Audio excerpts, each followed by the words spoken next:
Punch-Out! Released for the Wii back in May 2009 as you're playing as Little Mac, taking on the fighters of the World Video Boxing Association to complete his goal of becoming champion of the world.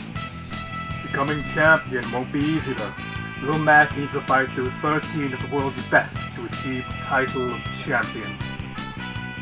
These 13 boxers have become iconic for their fighting style, challenge, and most importantly, their personalities. There's just one issue with this though. Every last one of them is a stereotype. From France to Canada to Japan, no ethnicity is spared from Punch-Out's apparent attempts to mock their cultures and dehumanize them. Or is it? Punch-Out serves as an example of stereotypes being a powerful tool to not take away from a culture, but to craft stereotypical traits into a lovable and positive reflection of the ethnicities that stereotypes often undermine. How can I prove this? Well, it won't be easy to explore each of these characters so briefly, so instead, we will look at the first opponents of each circuit. The minor, major, and world circuits each represent the progression of the story and the progression of the difficulty. Each circuit being much more difficult than the last. The opponents you face reflecting that. Let's start with the very first boxer of the game.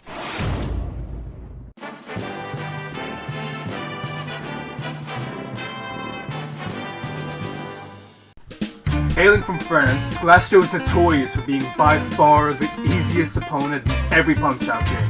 With an astounding record of a single win and 99 losses, Glass Joe is a clear fill-in for the cowardly Frenchman. With an abysmal defense and an embarrassing offense, anytime Glass Joe is shown to have gained any courage or confidence, it's only going to be a few seconds before this newfound courage is shattered and poor Joe is sent back down in embarrassment. How could this be seen as anything beyond the outdated and rude stereotype flung in the face of French people? To put it simply, Glass Joe is not a good boxer. He is cowardly in the ring, but Glass Joe has gained love from just about every Punch-Out fan for a reason. Beyond the stereotypes, Glass Joe is a real person, with traits that aren't meant to be laughed at or mocked. Instead, these traits should be admired and respected. People who are familiar with the character don't take joy in beating him into the ground. We sympathize with him and genuinely hope he improves. At least in my own case, I want to see him break through that losing streak. I love Glass Joe for his commitment and refusal to quit. While representing the cowardice of a stereotypical Frenchman, he also defies the stereotype in his own subtle way, by never quitting. Glass Joe might have a glass jaw, but he's got a will of iron.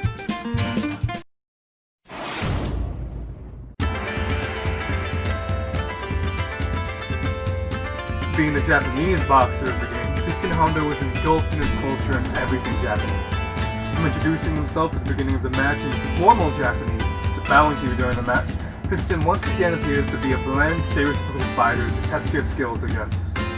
But again, just like Glass Joe, Piston has layers to his personality that not only make him an intimidating opponent, but one you can't help but respect, even when he's taking you down in the first round. While his culture is an important part of who he is, Piston Hondo is more than just Japanese. And that what makes him such a thrill to fight. He's expressive, aggressive, and determined beyond belief. You don't laugh at Piston, you respect him as a boxer and fight.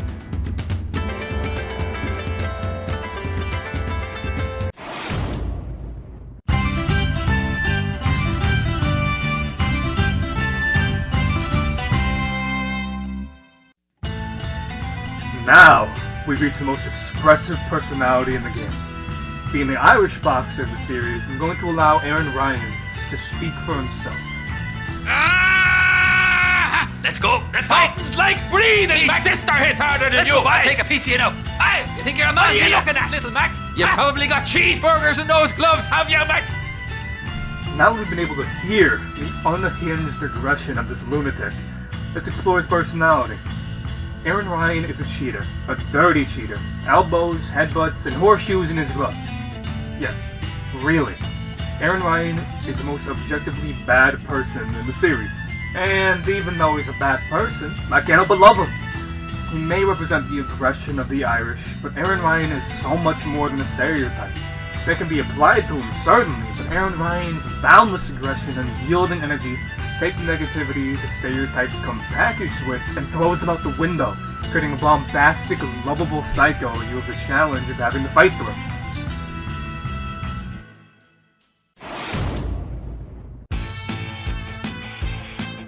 Now, I understand that me gushing over these characters may not be enough to prove that these characters are truly positive representations of the cultures they represent. Some of you still may be unsure of the legitimacy of my wild claims, and I may just be using this as an excuse to not feel guilty over loving these characters. All of that is completely understandable. But I ask you to look at each of these characters and just take a moment to think about the implications of their actions. Would a viewer use these characters as a lens to view other members of their cultures, or would the viewer take these characters as what they're meant to be? Positive examples of the differing cultures and personalities as well as the author. You don't have to agree with me. I've made my point clear, and I'm not here to shout anyone down for disagreeing. I just strongly believe that a series like Punch-Out proves that stereotypes can be a force for good. Don't allow their inappropriate use to define what they can do for us. It's a tool, and when used inappropriately, it can create horrible things. But when used in the correct circumstance, it can make wonderful characters such as these.